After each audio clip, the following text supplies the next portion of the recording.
Kemira has published good result for 2016.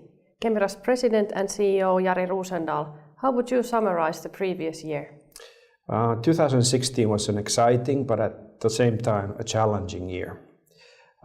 We grew and very little in volumes. We grew some, but our revenue stayed the same as 2015, mainly driven by the oil and mining business.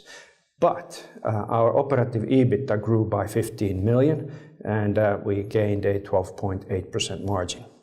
This at the same time, while oil and mining business revenue came down by 40 million and profit by 15 million. So it shows how well pulp and paper and M&I business advanced their performance. We also executed and continued to execute our strategic action plans. To name a few, we started up in March a new bleaching chemical plant in Brazil for Klabin, and in 6 months we got that up and running full steam. We started construction of a other bleaching chemical plant here in Finland, serving the growing pulp business in Nordics. That's a rather big investment for Kemira, 50 to 60 million, and we intend to complete that by the end of this year and start it up.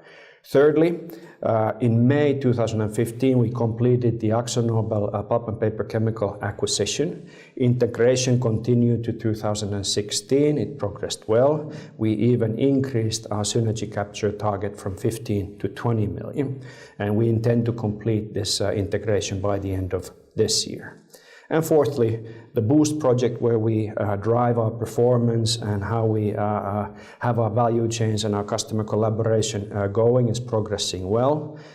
In 2 to 3 years, we aim to gain 20 to 30 million of benefits from that program. And late last year, we signed one important contract with Odyssey Logistics, where they take over our road transportation for Europe and North America, so inbound raw materials, outbound goods, and that represents a good share of our targets from Boost program. Pulp and paper increased its margin from 12.1 to 13.4, so good progress. And M&I was almost 15% at 14.9%. So really good progress. Cash flow was satisfactory, and we can cover our dividend proposal from our last year's cash flow. So in a challenging environment, I feel we performed quite well 2016. The fourth quarter result improved again from the previous year. What is driving the profitability improvement?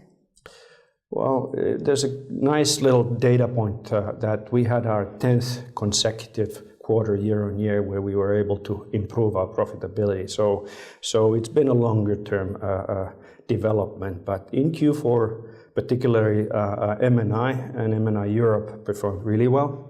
Pulp and paper quite well, taking into account that we incurred a bit more customer maintenance shutdowns, that they were longer than we had planned for.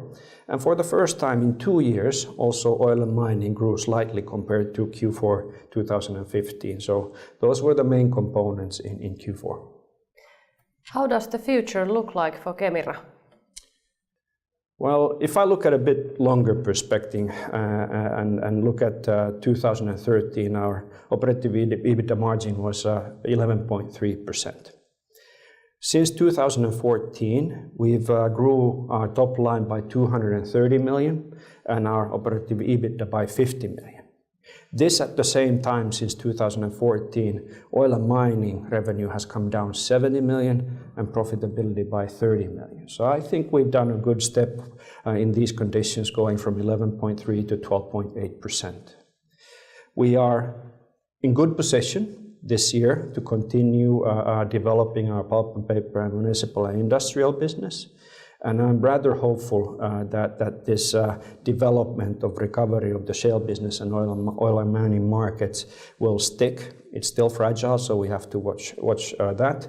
And the previous action plans in our strategic roadmap, we continue to execute those. So I'm optimistic that we will drive towards our mid to long-term targets of growing above the markets and reaching mid to long term 14 to 16% gross margin. There are some risks out there, macroeconomic things and political things can affect the markets, can affect our customers, so we need to keep an eye on those, but we will push forward to drive toward our targets. Thank you for the interview. Thank you.